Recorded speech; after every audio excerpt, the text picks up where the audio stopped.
Grill হাউসের I am donor chef. আপনারা আইবা চিকেন ডোনার, ল্যাম ডোনার, মুরগি ডোনার, সব ধরনের ডোনার আমার পক্ষ থেকে খাইবা, মজার ডোনার।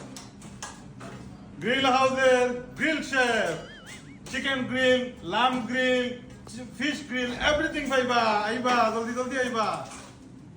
গ্রিল হাউসর আমি হইলাম নাম্বার 1 চিপসর শেফ। ওলডান কইরা দিমু বাজা, হালকা ওলডান সব ধরনের চিপস আমার কাছে পাইবা। আপনারা আইবা গ্রিল হাউস। ও দেখো গ্রিল হাউসের স্পেশাল ড্রিঙ্ক শেফ। বুঝছনি আমি হইলাম ড্রিঙ্কর শেফ। ড্রিঙ্কের আবার শেফ হইছিল রে। ড্রিঙ্ক করাবার শেফ হইনি। আমি কিচেন প্রোডাক্ট শেফ, আমি কিচেন প্রোডাক্ট শেফ। তোমরা কিতা প্রোডাক্ট কিতা? I am without me you nothing bro. হ্যাঁ, এক বস্তা পেঁয়াজ চুলাই, এক বস্তা আলু চুলাই everyday. I am head of the department. হ্যাঁ, আমার সাথে তোমরা কোশাকটা করিলে না। হ্যাঁ, it is disgusting bro. This is not nothing. I am number 1 chef bro. I am kitchen product. Yeah sorry ও ফিয়া কিলা কে করি? উইদাউট